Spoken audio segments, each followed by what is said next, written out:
What's up guys, it's NitroLukeDX here and welcome back to Survival Madness Adventures, made on creative and played on survival. Now, the title of this video is creative because today I'm going to have another one-to-one session with you guys where we talk about the history, we're not talking about the history, we're actually going to be playing in creative today. So this is actually like the one episode where you guys that are newcomers, that are, you know, with the series, so that you guys get a better understanding of what's going on. And see, this mushroom came out of nowhere. No, it didn't come out of nowhere. It was built or placed by someone, I'm not sure. But basically, a lot of everything that you see in this world, you know, everything's magical, which is for you guys to imagine and stuff, but also everything that you see is also built on creative. Now, why is it all built on creative? The reasons why it's built on creative is because of time. It's also built on creative because of quality. It's also built on creative because also I'm not very good at survival. Like, I can build on survival, obviously I can play Minecraft and so can everyone for Minecraft, but you see there's a lot of YouTubers out there that do survival Let's Plays, and you know, I want to be able to have like really crazy adventures and crazy videos where, you know, you can do a bit of flying, you can do a bit of this, but you simply can't do it without having some rules that might be bending the survival way of doing things. So I guess I bend them rules. I try and, you know, set out and do something different from a lot of other people, but you know, I'm here basically to talk about creative mode on the survival series, saying, you know, it's actually okay to play in survival, it's okay to build in creative, and you know, it's fun to do both, because a lot of you guys sometimes, to be honest with you, no one really actually negative in the comments. Everyone's like, they know it's made on creative, they love the fact that it's played on survival, they love it, the fact that it's different.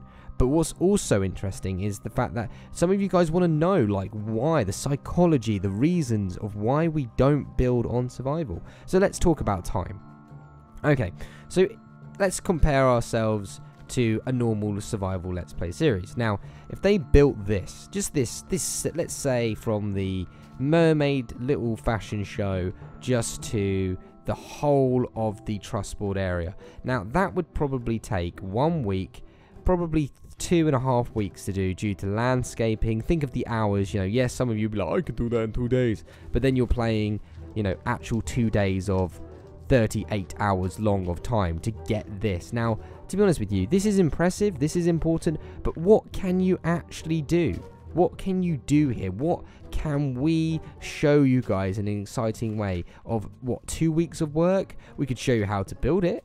But then again, you know, you could watch many tutorials and you guys can, you know, I don't want to ruin things for people. So I want to give you a, you know, a very interesting way of looking at the game, you know, looking at diversity. One of the most important things for you guys out there, you kids that watch my series, you guys will learn through life that one of the best skills is looking at something differently and looking at diversity. Basically, in, like, say if there's your parents are watching or anyone sitting next to you now, that's an adult, they'll know that when they were younger, you know, they're very, oh, everything this, everything that, and then when they get older and older, some of them, you know, because of like some issues or anything that's happened, like life experience, I should say, they become a lot of people become very tunnel visioned, direct route, meaning this way's the right way, no matter what you say, you know, they can't budge and they'll always be looking, you know, has to be the right way, but no, it isn't. For example, this is cool, the fact that we build on creative, it allows us to, you know, like build things quickly, it allows us to have more adventures quickly, it allows us to do so much. And the thing is, I'm not hiding anything. I've not got skeletons in my closet. That's a term saying, like, wink wink, I've not got any skeletons in my closet, but I really do. You know, I'm not hiding anything. You know, this series is meant to be extremely fun, and the reason why I want this conversation is so that you guys that are new, or you guys that are actually, you know, watching the series, just put your mind at rest and be like, you know what, I accept the fact that he's built on creative, we build on creative, and you know what, maybe you feel like because someone builds in survival, you won't be normal. Of course you'll be normal. It's good to do something different. I think being different is one of the most important things in life, and you know, showing that you have skills in creative, because I know a lot of you guys, seriously, main builders that are in the YouTube community can build in creative, but they can't build in survival because the speed is so slow that they can't fly or they can't see outside the box, just so limited. I mean, why was creative built in the first place? Listen to the word creative exists because it is because you're creative. You're being creative. You're not just creating something, you're actually being creative. On survival, you're basically building things to play and survive. That's it. So yes, okay, we're playing to survive, but we're building things and events and things that allow us to survive. So we're giving more reasons for us to survive. You know, like Dr. Forehead, the evil nemesis. You know, he's out there. We still play in survival. We still fight him in survival. We fight his googlies and the skellies and all that. We fight them all in survival. So we've still got to survive. Okay, yes, we'll get, you know, we'll prepare some buildings and stuff like defenses against him. But, you know, it allows us to be just like, imagine, you know, a normal Let's Play like Dr. Forehead. Oh, Dr. Forehead, you're in the middle of the desert with a creeper next to you. Oh, you're so evil. Like, that's so boring.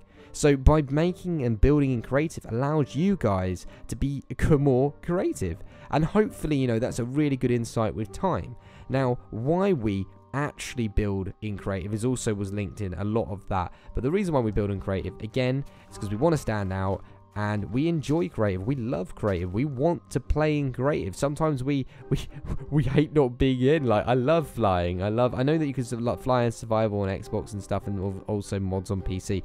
But it's great to be able to, like, you know, instantly be like, oh, I've got an idea. And instead of being like, oh, you know, oh, I've got to wait. Oh, that idea's 2 weeks' time. You know, we're like, bam, we do the idea now. And then we write another idea now. Oh no, a missing material. You know, like, imagine the amount of creativity you can do in creative. It just allows so many options. And a lot of people will watch the video and they'll think, oh no, well, I'm not going to build in creative because I can't build. Well, how do you learn how to build? You build in creative. And that is, honestly, most builders, most people that you ever hear or look about, I promise you, the best builders, they do not build in survival. Honestly, they do not build in survival. That they might say, okay, that you might say, oh, well, in Lion's World, they're building in survival. They learn obviously in creative. They've built in creative so much that they've got the skills. So initially, they probably learnt their major building skills through creative.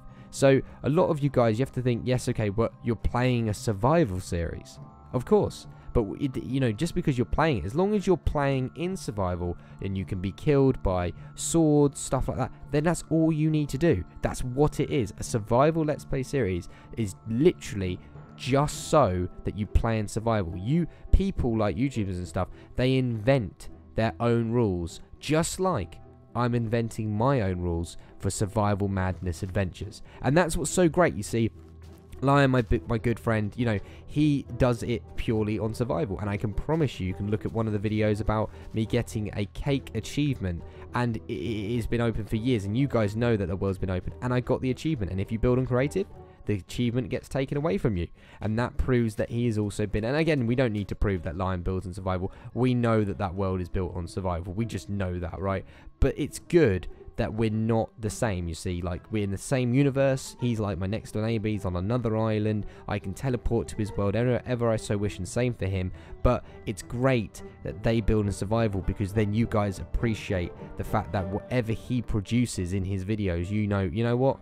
He's actually played the game for what the game is. Then you look at mine and you go, you know what? He's built this humongous sized giant tower that would take 2 weeks. Or they've built, should I say, the Survival Madness Adventure crew have built, you know, a 2-week tower. But they've built it in 1 day. Something that would take 2 weeks in 1 day. And then you appreciate that. And I know a lot of you guys out there already know how things are done. But it's just really good to, you know, be able to sit here, tell you how things are done, so that you get a more of immersive feel in the series. And obviously I'm not screaming, I'm not shouting. This is genuinely a one-to-one conversation with me and you guys out there. So hopefully, you know, like I've got so many series planned in the future as well that are not related to Survival Madness, where maybe I would play in survival. I do Skyblid, and that's purely in survival. Not once I've gone in with Lion or myself into creative, and I'm learning actually how to play in survival. If that's actually hilarious, isn't it? I'm learning now how to play survival properly. And also, you know, like, if we think about survival, let's think about redstone and all them crazy things. Just imagine the amount of time and, like, not effort, because obviously effort's there, but you play the game for the right reasons, of course. And it just gives you guys a really good understanding on why this is Survival Madness Adventures. And it's purely because we play in survival, but we make adventures. And that's really a good insight of why this series is. Now, should I talk about anything else in particular? Oh, I just walked into that post. That was silly me. Well, let's think about future projects. So, you know, I could fly. So let's actually say this is not a ninja jump. This is straight up fly. And I've got toxic mushroom soup. And let's have a look at minigame lane. So we keep expanding. You know, it allows us to expand. Now we've got some projects here. Because you guys have taken the time and you're even still watching the video, I'm going to give you guys an Easter egg, a secret almost, just because you guys are still watching here, okay? So these are actually, oh, this is Blue Beast. That's oh my god, I just hiccuped. That's Aussie, that's Cryptocraft, and they are preparing, okay? Look, have some stew, have some creative stew, guys, have some creative stew, okay? They are building the new minigame, which, because you guys are still here, I will actually have a little chat about this minigame. So, this minigame is made out of ice. How hard would it do to get certain things? How hard would it be able to make that in creative? And we're obviously going to have another sword that's going to cross over there. And this is the idea is that this is a frozen maze where it's PvP. Everyone's against everyone, but one has to start here, one has to start here, one has to start opposite there, so here, and another one over here, and you just jump in like, whoop. Now you can't get out, but you can see, so if Blue Beast jumps in at one of his ends from opposite me, you can see, like, I can see that he's over there, but how do I get over there? So now you're like playing in a maze, trying to get over there, and the idea is that, like, for example, I get to, let's say, alright, eventually I do the maze, I get to Toxic, and then we kill each other right here and right then. So it's called PvP Maze. And that is quite an original idea, so it's teasing you, showing you where to go, and also you have 3 lives, so there'll be one bed placed in this room here, one bed placed in there, one bed placed here, one bed where Blue Beast teleported me, and then basically as soon as you die you jump in, but you will obviously have a ref, which might be spectating up by the swords, but again, you know, this wouldn't be able to be built in, you know, like, God, how long would it take? I mean, I don't even know if you could even do it with the ice blocks. It would just take so much time. And that's time that, you know, other YouTubers... Oh, Blue Beast, you have to go. Thank you, Blue Beast, for joining in. See, look, he's going to leave. Blue Beast, say goodbye. Bye. Bye, Blue Beast. Bye. Bye, bye, bye. Bye. Bye. Oh, he's still gone. Sorry, one second. Carl was trying to tell me something. Carl, I feel like you're trying to tell me something. What are you trying to tell me? Show me. Show me what you need to show me what you want to tell me. So, okay. Okay. Alright, okay. So basically, I'm actually, you know, legitimately right now, guys, in the video, I'm actually talking to Sky and all them guys on Skype. I'm talking in a creative source so that we can talk and communicate about future projects. And that's why you're probably thinking, wow, that's a little sneaky. There's a lucky block and there's an iconic character. I'm not ruining absolutely anything. See, that's like just me going over here now is a little bit of a spoiler. But anyway, Toxic, what do you want me to do, my friend? I see. Okay, right. Yeah. This is actually very, very clever. He's just told me. I'm going to stand here for just a minute. Okay, I can't see the actual second one. Whereabouts is the second one? I see the first. Yep. Where's that then? I can see. Oh, that's awesome. Right, listen here, guys. Listen. Can you spot a name? There's actually a name in this. Can you guess? Right, I'm gonna stand here. Keep looking at the screen. Zoom in. Can you read a name? They're characters. There's 2 names inside this sort of maze that they've actually gone out their way to do. And if you can tell me what one of them names are, you will have an opportunity to get yourself in the Hall of Adventures. A little creative challenge for you guys, because we're playing and we're talking about creative today. Don't worry, tomorrow will continue as per usual, crazy episodes, but I really wanted you to have an immersive connection between the creativeness. So, who are we going to add in today, Mr. Toxic Jolk and everybody? Who are we going to add in today? Shall we fly to the Hall of Adventures in a very creative way? Let's go and add somebody. We've already found out who we're going to add, by the way, by the time we get to this point. So, we get over here, we go right down here. Whee! Woo! We're going to add them in Cemento. So, let's look. Very creative sort of thing. And as you guys notice that every time we add people, we've got to also push back that. Now, let me just say this now. Okay, this room was smaller than it is even now. And I promise you, hand on heart, we had 8 people in this at a time, right? Brace yourself. 8 people in this at a time. And I had my Xbox turned on for 5 days straight. We always had more than 4 people in this room, okay? And it took us 5 days to actually design and make this room into something. And that's without the statues. That's hand on heart, truth. And that is on creative. Okay, now that is 4 months worth of work. Maybe I don't even want to say how long amount of work. That's 4 months of work in survival. That's scary, let alone just thinking of it. And that's why almost right now, just think how awesome creative actually is. And there's a lot of YouTubers, don't get me wrong, everything's awesome. Everything's awesome. There's not one way about doing things, and hopefully you kids out there now have learned something today, that there's more than one way to everything doing the right thing. There's no one way about doing everything. So the person that's been added today is going to be Jude Reed. Jude Reed, that's actually quite a cool name, Mr. Jude Reed. It's like a very, like, little Mr. Jude Reed, Jude Reed, Jude Reed, do you read, Jude Reed, Jude Reed. And the reason why Mr. Jude and Mr. Reed, or Mr. Jude Reed, you've been added to the Hall of Adventures. Let me just move my mic slightly, because then I can actually get the reason why up right now. Again, this is very sort of live, because I want you guys to have a really realistic feel of what goes on, without any cuts, without anything, so you know everything is going 100%. So Mr. Carl, you've selected the person. Do you know where I've got to go for the He's telling me that it's going to be someone from the boxing episode right now. So I know I'm standing still, but just listen to my beautiful voice. So it's the boxing episode. And whereabouts am I going now, mister? Because I do read them, but he's picking. Ah, Mr. Jude Reed. Mr. Jude Reed, you have written a long story. Okay, so the reason why you are on screen now. Here's a story for you, Luke. Once upon a time, in a magical block land, there was a young boy called Luke. One day he awoke very early in the morning and went to see his favourite dog in the whole wide world, Sir Minecraft Guy. Sir Minecraft Guy was the best dog anyone could have. Luke was bored when he woke up because no one else was awake, so he went to go play a trick on Sir Minecraft Guy.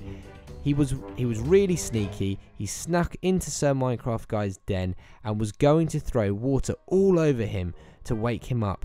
He went over to Sir Minecraft Guy's bed, and he was not there. Luke scratched his head and thinked, where might he be? He couldn't think of anywhere he could be. So Luke was now really scared. So he went to his friend Antkiller. What should we do? We need to look for Sir Minecraft Guy. Luke said to Antkiller. Luke said to Antkiller, I'm sure he will be fine. He's the best dog in the world. Antkiller replied. I'm still worried, said Luke. Then there is one thing we need to do. Let's go. That's one thing that we need to do. Let's go look for him, said Antkiller. Luke nodded. There is only one thing we need to do. Oh, I just read the same line. It's so long, guys. I'm sorry. I will go and get some stuff. We will need to go find him, said Luke. Luke went to his house and got his sword, his armor. He also grabbed 2 beds, some wood, and some food. He hurried back to Antkiller's house. I'm ready. Let's go, said Luke. There wasn't much day left, but they still went. They ran along until it was nightfall. We need to stop and build a place to stay. Did you bring any wood? Asked Antkiller. Yeah, I brought some wood and 2 beds, said Luke. Luke was a very good builder and built a small shed-like house. They both went in and sat on their beds. Luke, I'm hungry. Do you have any food? Asked Antkiller. I think so. Let me look. Luke grabbed his blue and looked. Luke grabbed his blue and looked, though in it or something. I don't know. At the bottom of the bag.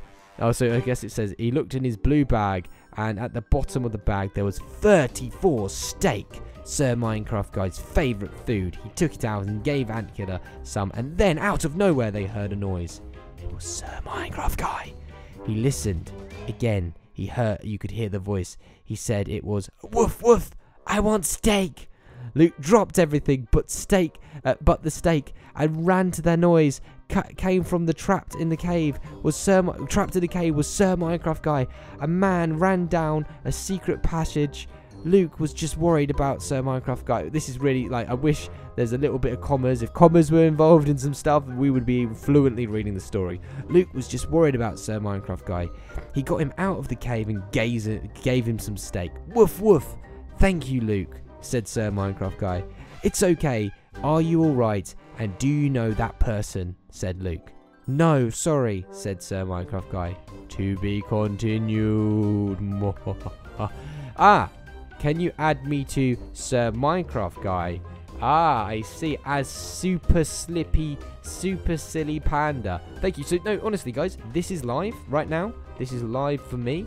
And Carl obviously got the name. He didn't read the bottom because he's obviously added it to Cemento. He's saying to me live right now that he's on the iPhone and he didn't see that part. But that's not a problem. Do not worry. We will definitely add that next episode for you. Don't worry, we'll promise we'll add you. We'll even refer it next episode that we've even changed it. But guys, honestly, Mr. Jude Reed, you will be changed. Thank you again for that long immersive story, and if you do continue that story, we will add it in no matter what in one of the videos. Guys, if you thought the video was good because we're trying to teach you some things, please drop a like. If you're new to the channel, subscribe, and as always guys, have a good day. Bye. Oh god, I just smashed something.